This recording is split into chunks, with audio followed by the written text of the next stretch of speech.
The morning sun streamed through the blinds as Captain Sophia Washington packed her suitcase for the Flight Safety Conference in Denver. She carefully folded her navy blazer, the one with the small gold pin of aircraft wings that she always wore when giving presentations. The pin had been a gift from her father, who had dreamed of flying but never got the chance. Sophia glanced at the framed photos on her bedroom wall, snapshots from her 15 years in the Air Force. There she was beside her F-16, helmet tucked under her arm, standing tall despite being the only woman in her squadron. Another showed her receiving a medal after a particularly difficult mission over hostile territory, where her quick thinking had saved not just her aircraft, but also 2 others in her formation. "Time to go," she muttered to herself, checking her watch, a habit from her military days when every second mattered.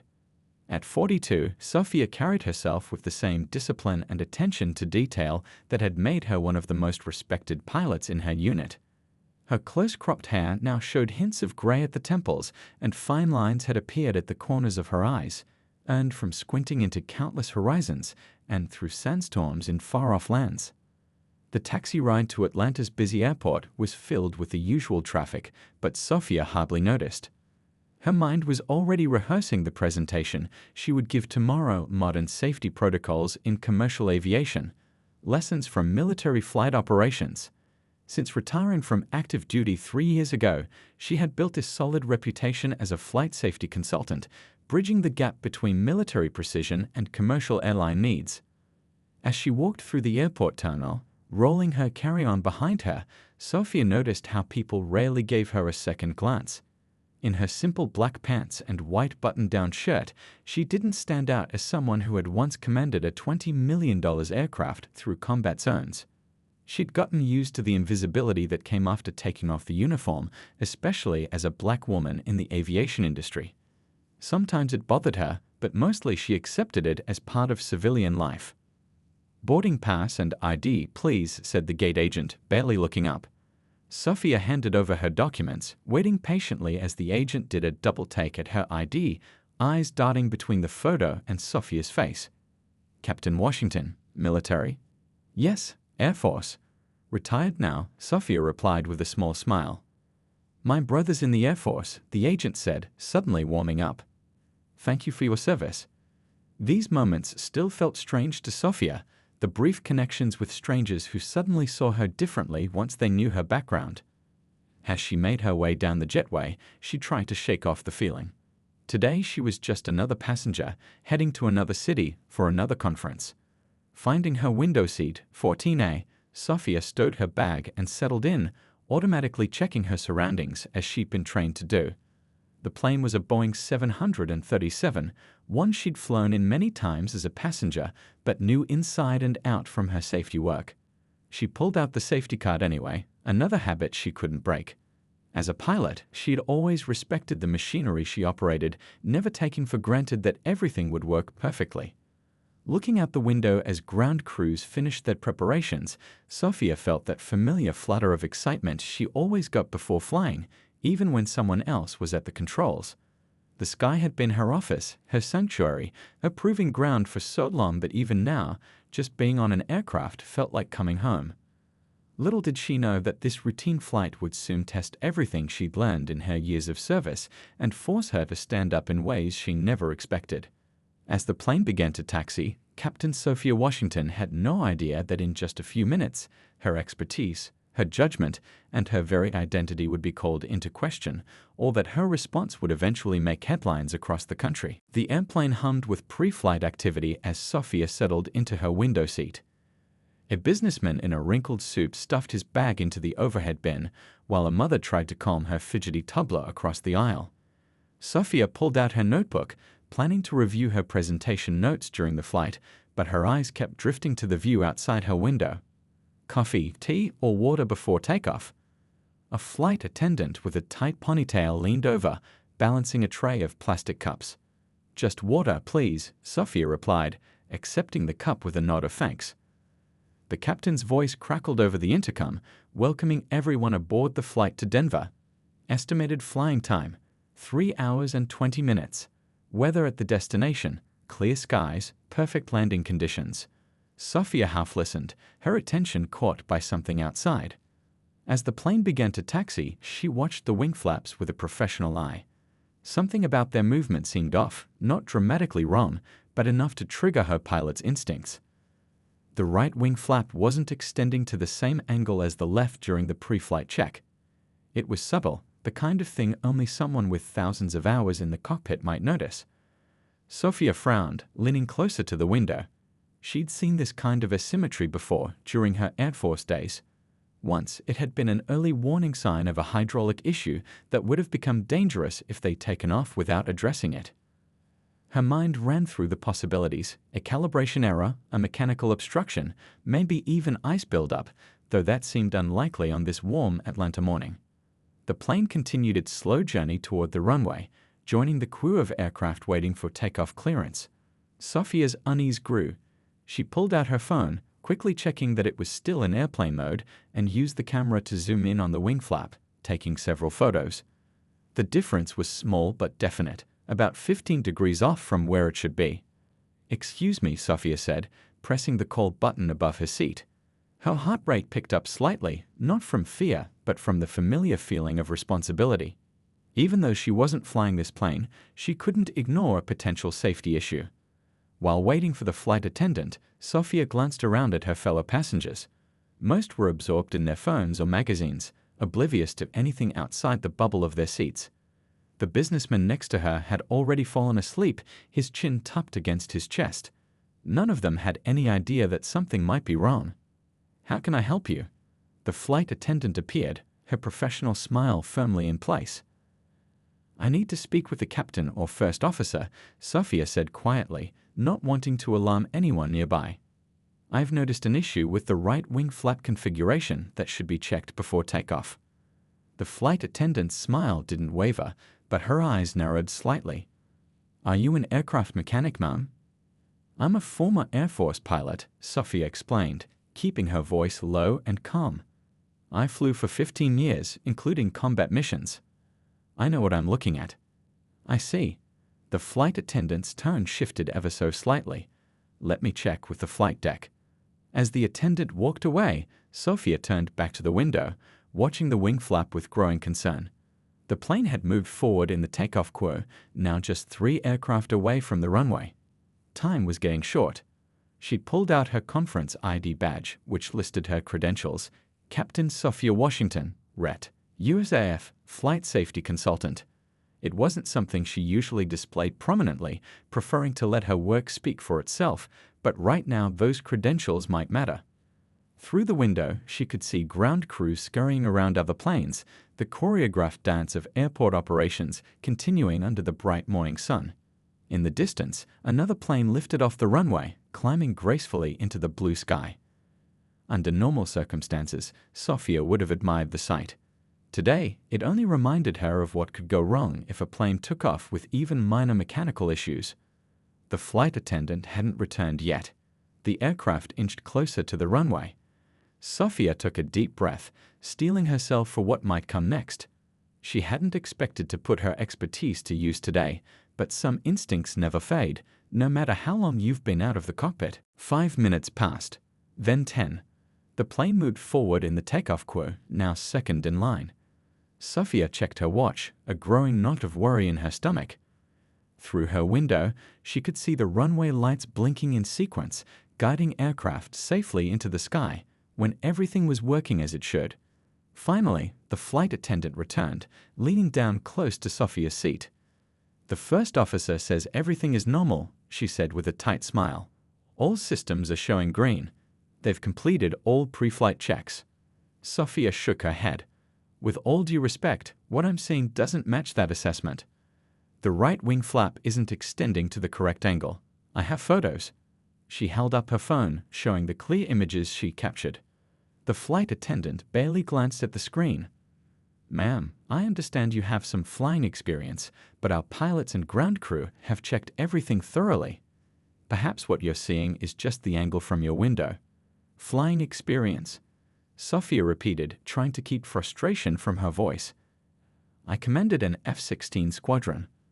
I've logged over 5,000 flight hours and have been teaching commercial flight safety for the past 3 years. She pulled out her conference badge. I'm literally on my way to give a keynote speech on flight safety protocols. The attendant's expression shifted slightly, a flicker of doubt crossing her face before her professional mask returned. I'll pass that information along to the captain. But as she turned to leave, another flight attendant approached, whispering something in her colleague's ear. They both glanced at Sophia before the first attendant turned back. The captain says we've been cleared for takeoff. He appreciates your concern, but assures you that the aircraft is operating within all safety parameters. Sophia felt a flash of indignation. The captain hadn't even looked at her evidence. I'd like to speak directly with him, please, she said firmly. I'm afraid that's not possible during takeoff preparations. I'm going to have to ask you to put away your phone now as we're about to begin our final approach to the runway.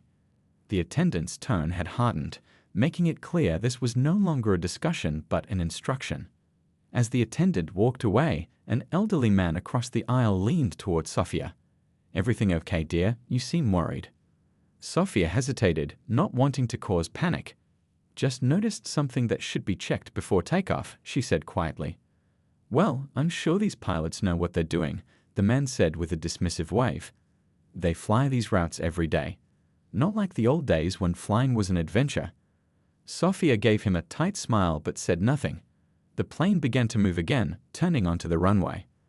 A young woman in a business suit sitting in front of Sophia turned around. I heard you say you're a pilot.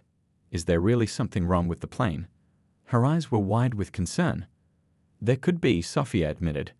The wing flaps aren't extending symmetrically. Should we be worried? The woman asked, her knuckles whitening as she gripped the armrest. Before Sophia could answer, the head flight attendant appeared, her face stern.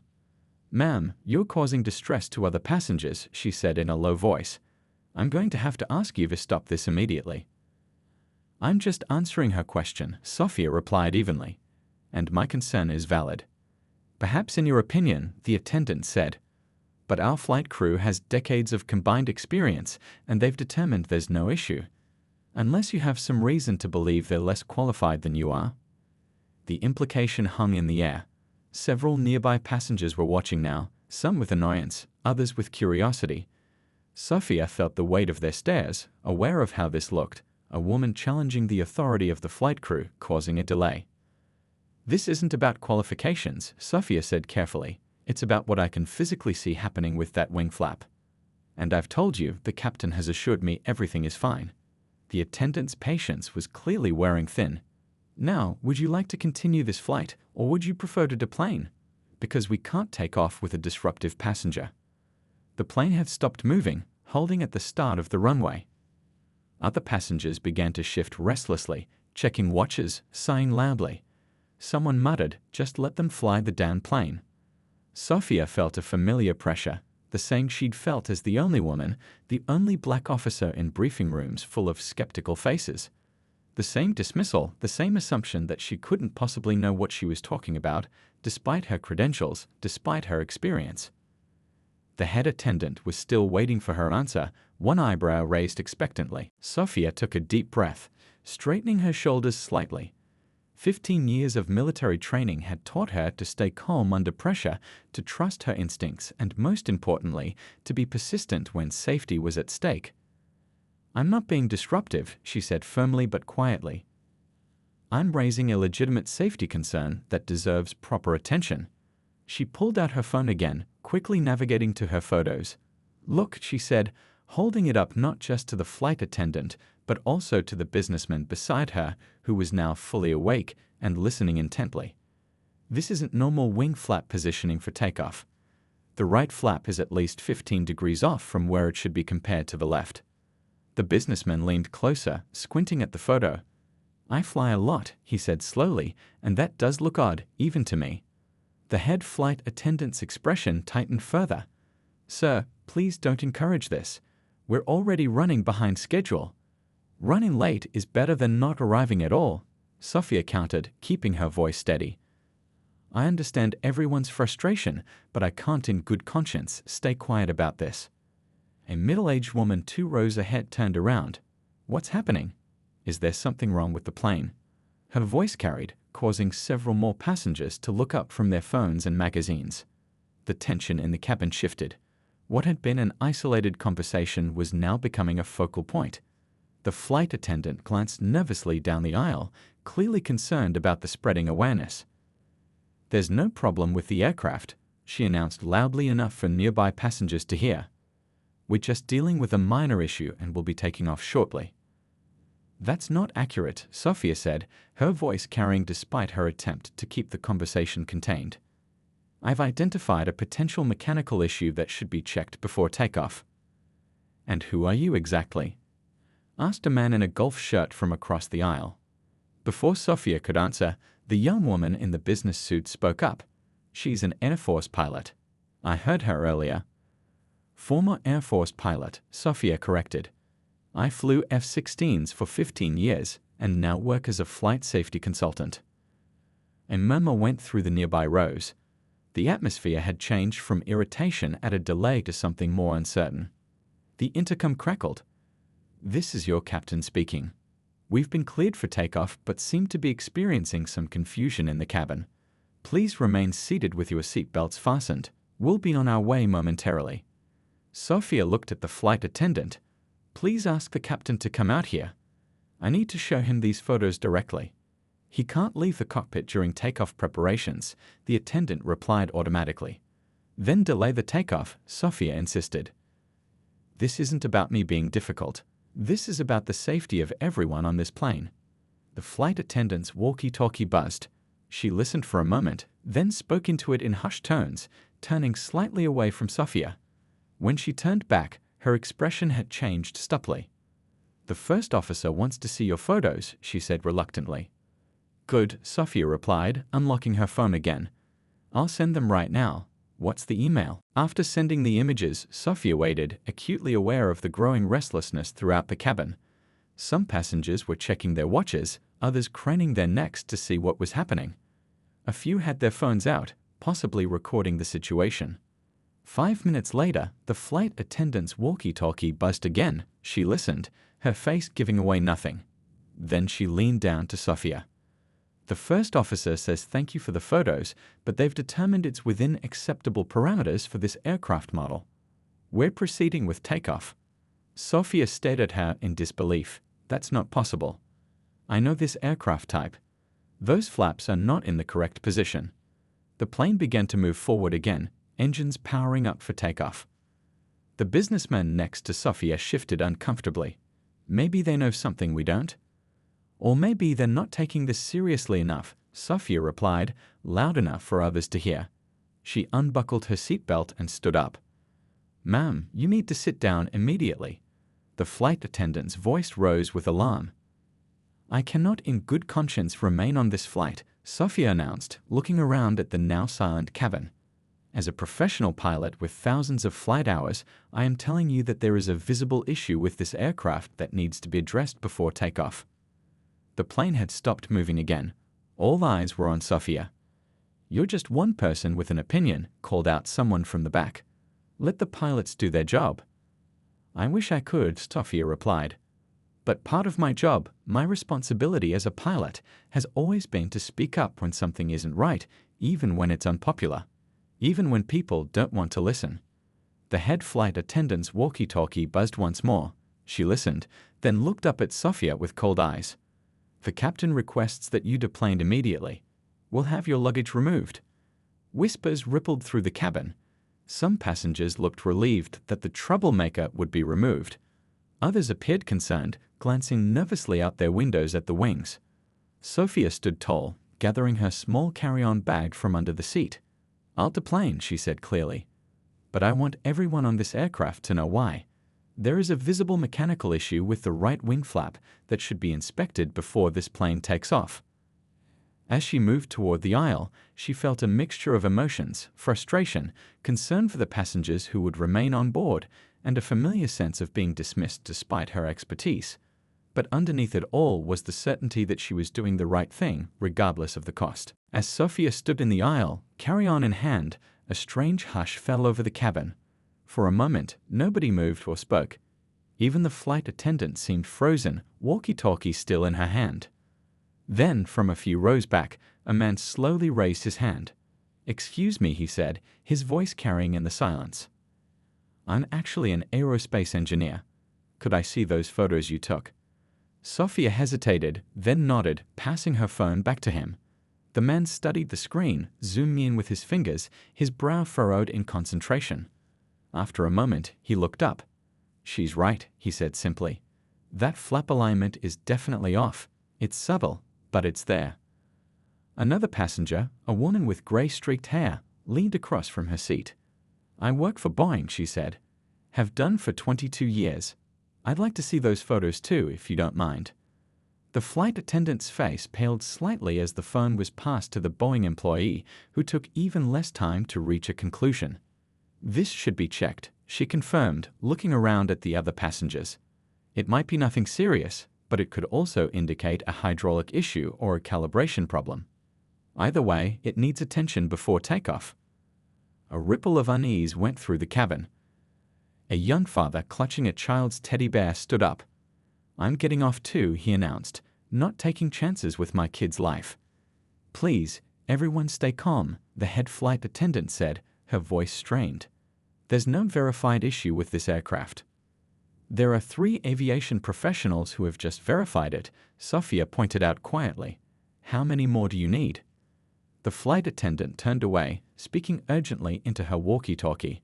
Sophia stood her ground in the aisle, aware of the eyes on her, the mixture of gratitude and annoyance, support and suspicion. An elderly couple near the front began gathering their things. "Better safe than sorry," the woman said to her husband loudly enough for others to hear. The businessman who had been sitting next to Sophia also rose to his feet. "I've got kids waiting for me at home," he said simply, "not worth the risk." One by one, passengers began to stand, some determined, others hesitant but unwilling to ignore the warnings. The flight attendants looked increasingly alarmed as what had been one difficult passenger was turning into a mass exodus. "Stop!" A sharp voice cut through the growing noise. A man in a pilot's uniform appeared from the cockpit, his captain's stripes visible on his shoulders. His face was tight with barely controlled anger. "What exactly is going on here?" Sophia stepped forward, extending her hand. "Captain, I'm Sophia Washington, former Air Force pilot. I've identified an issue with your right wing flap positioning that needs attention before this aircraft takes off." The captain looked her up and down, his expression skeptical. "And you determined this from a passenger window?" "Yes," Sophia replied evenly. "The asymmetry is visible even from here. I have photos." She motioned toward the Boeing employee who still had her phone. "Your colleagues here have confirmed my observation." The captain frowned, clearly caught off guard by the multiple professionals backing up Sophia's claim. He glanced around the cabin, taking in the standing passengers, the growing concern on their faces. "Show me these photos," he said finally. Sophia retrieved her phone and pulled up the clearest image, pointing out the discrepancy in the flap angles. The captain studied it for a long moment, his expression giving nothing away. "This could be a trick of the light," he said, but there was a note of uncertainty in his voice now. "It could be," Sophia agreed. "But is that a chance you're willing to take? With a plane full of passengers?" The captain's jaw worked as he considered his options. The cabin remained unusually quiet, everyone watching this exchange, waiting for his decision. After what seemed like an eternity, the captain sighed. "Protocol says we inspect when there's a credible concern," he said reluctantly. "I'll call for a maintenance check." A collective exhale seemed to go through the cabin. Some passengers sank back into their seats, while others remained standing, unsure. "This will delay us by at least 30 minutes, the captain announced, raising his voice to address everyone. "Possibly longer if they do find an issue." "Better delayed than endangered," someone called out, followed by murmurs of agreement. The captain gave Sophia one last look, part irritation, part grudging respect, before turning to head back to the cockpit. As he left, the head flight attendant approached Sophia, her expression unreadable. "You can take your seat again, Ms. Washington," she said stiffly. "That's Captain Washington," Sophia corrected gently, meeting the woman's eyes. Not out of pride or ego, but because in this moment her rank and experience mattered. They had always mattered, whether they were recognized or not. The attendant gave a curt nod and turned away. As Sophia returned to her seat, several passengers reached out to touch her arm or shoulder in silent thanks. The young father with the teddy bear gave her a thumbs up. The Boeing employee nodded respectfully. For the first time since noticing the wing flap, Sophia felt her shoulders relax. Whatever happened next, she had done her duty. She had spoken up, stood her ground, and made sure she was heard. 30 minutes stretched into 45, then into a full hour. Passengers alternated between checking their watches and glancing out windows at the maintenance crew, now swarming around the right wing. Some had pulled out laptops to notify meeting organizers they'd be late. Others scrolled through their phones, occasionally taking pictures of the workers outside. Sophia sat quietly, observing it all. The businessman who'd returned to his seat beside her leaned over. "Bet you didn't expect your morning to go like this," he said with a small smile. "Can't say that I did," Sophia replied. "But I've learned to expect the unexpected. You fly combat missions. You probably deal with bigger problems than stubborn airline staff," he said. Sophia smiled slightly. "Different problems. Same need to stay calm and trust your training." The intercom crackled to life. "Ladies and gentlemen, this is Captain Reynolds speaking. Our maintenance team has completed their inspection, and I wanted to personally update you on their findings." The cabin fell silent, all eyes turning toward the speakers. "The inspection has revealed a mechanical issue with the right wing flap control mechanism. It appears there was a calibration error that wasn't caught during our standard pre-flight checks." A collective gasp went through the cabin, followed by murmurs and whispered conversations. "This issue would not have caused an immediate catastrophic failure," the captain continued, his voice carefully measured. "However, it could have led to increased fuel consumption and potential handling issues during flight, especially if we had encountered turbulence." Sophia felt no triumph, only relief. This wasn't about being right, it was about keeping everyone safe. "We are currently working to resolve this issue, but I regret to inform you that it will take approximately 2 more hours to complete the necessary repairs and testing. Given this significant delay, we will be canceling this flight and rebooking all passengers on later flights today." Groans filled the cabin, but they were tinged more with resignation than anger. Most passengers seemed to understand that an abundance of caution was warranted. "Before we begin the deplanning process, I would like to personally thank the passenger who brought this issue to our attention. Her vigilance and persistence have helped us maintain our commitment to safety." Heads turned towards Sophia, who kept her eyes forward, feeling a mix of vindication and discomfort at being the center of attention. "We invite all passengers to proceed to the customer service desk for rebooking. Delta Airlines sincerely apologizes for this inconvenience." As people began gathering their belongings, the 3 flight attendants huddled near the front of the plane, occasionally glancing back at Sophia. Finally, the head attendant approached, her earlier hostility replaced with what appeared to be genuine contrition. "Captain Washington," she began, using Sophia's rank this time. "I owe you an apology. I should have taken your concerns more seriously from the start." Sophia nodded, accepting the apology without making the woman grovel. "Thank you. I understand you were just following procedure." "Procedure is important," the attendant agreed, "but so is listening to expertise, regardless of where it comes from."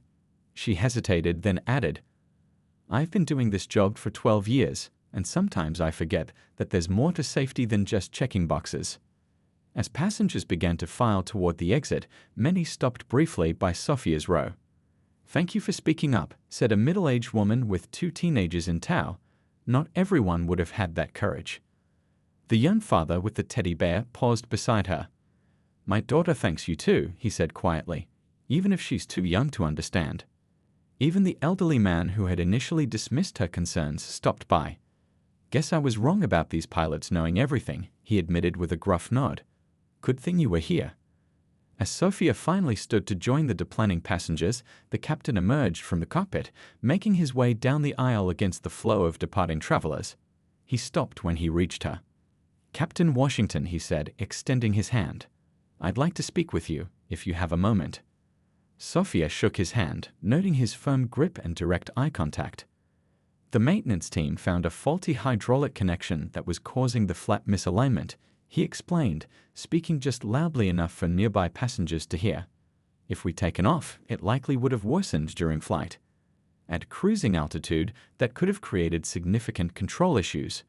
He paused, clearly struggling with what to say next. I've been flying commercial for 22 years, he continued. Sometimes we get set in our ways. Trust our instruments more than our eyes, or the eyes of others. He cleared his throat. What I'm trying to say is, thank you. Your persistence may have prevented a serious incident today. Sophia nodded, hearing the genuine respect in his voice now. Just doing what any pilot would do, she replied. No, the captain said firmly. Not any pilot would have stood their ground like that. Not against a full flight crew telling them they were wrong. He glanced at the deplaning passengers, then back to Sophia. It takes a special kind of courage to stand alone. The kind they must have valued in the Air Force. As Sophia finally made her way off the plane, phone already in hand to book a new flight to Denver, she reflected on what had just happened. It wasn't the first time she had to fight to be heard, to have her expertise recognized. It probably wouldn't be the last. But today, at least, people had listened before it was too late. And in her line of work, that made all the difference. 3 days later, Sophia stood at the podium in the Denver Convention Center, looking out at a sea of faces. Her flight safety conference presentation had been rescheduled, and word had gotten around about what happened on that Atlanta flight. The room was packed, standing room only. Safety isn't just about checklists and protocols, Sophia said, her voice steady and clear. It's about creating an environment where expertise is recognized regardless of who it comes from. In the audience, she spotted the Boeing employee from the flight, who had also been headed to this same conference. The woman gave her an encouraging nod. What I experienced on that flight isn't unique, Sophia continued.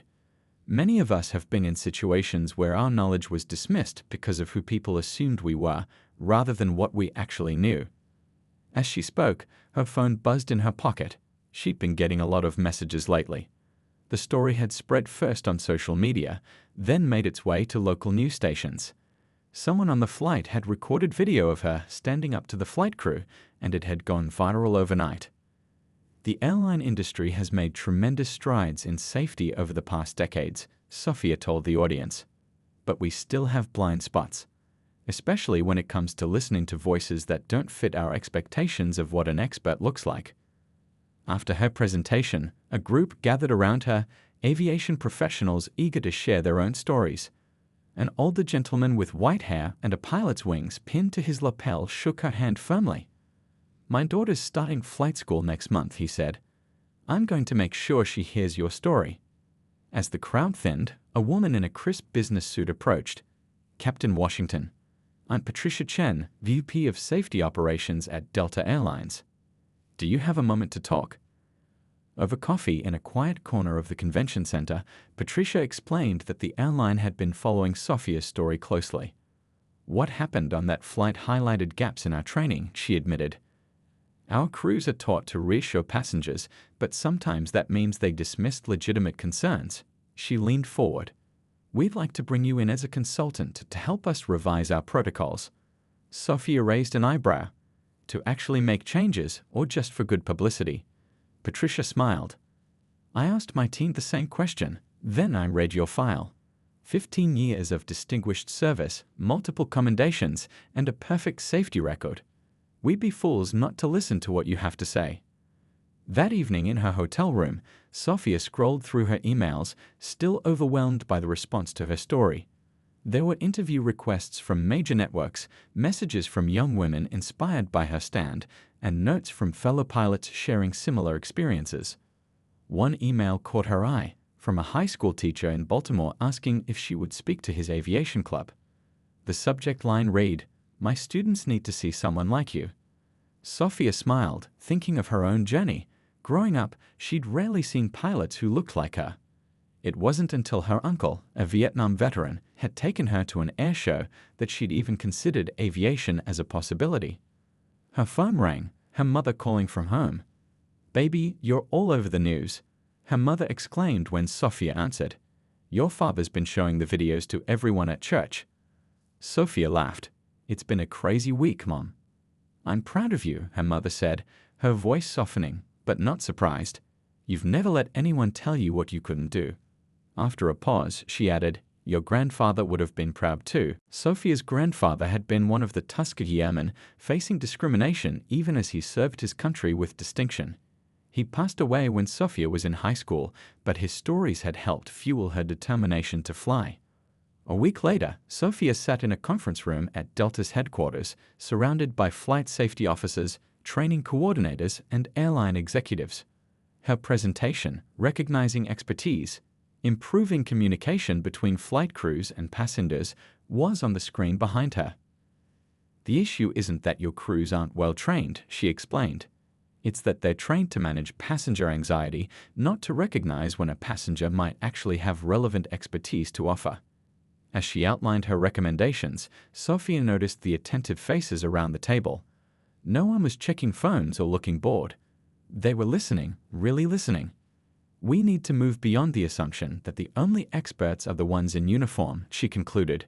Sometimes the most valuable safety information comes from unexpected sources. Our job is to make sure those voices are heard. Later that day, as Sophia headed to the airport for her flight home, her phone pinged with a new email notification. It was from a major aviation magazine, asking her to write a column on flight safety culture. At the gate, a young girl in a pilot's Halloween costume spotted her and tugged on her mother's sleeve, pointing excitedly. "Mom, that's her. The lady pilot from the video." Sophia smiled and walked over. "Do you want to be a pilot when you grow up?" she asked, kneeling down to the girl's level. The girl nodded enthusiastically. "I'm going to fly the biggest planes." "I believe you will," Sophia said, meaning it. As she boarded her flight home, Sophia reflected on how one moment of standing firm had created ripples she never could have anticipated. She'd only done what she felt was right, what her training and experience had prepared her to do. But sometimes that's all it takes to make a difference. The flight attendant at the cabin door did a double take as she checked Sophia's boarding pass. "You're Captain Washington," she said with a note of admiration in her voice. "We talked about your story in our crew briefing this morning." Sophia smiled. "Good things, I hope?" "The best," the attendant replied. "You're changing things for all of us." As the plane took off, Sophia watched the wings through her window, habit and training making her check the flaps automatically. Everything looked perfect. She settled back in her seat, closed her eyes, and allowed herself to feel something she hadn't felt in a long time, hope for the future of an industry she loved, and pride in her part in making it better.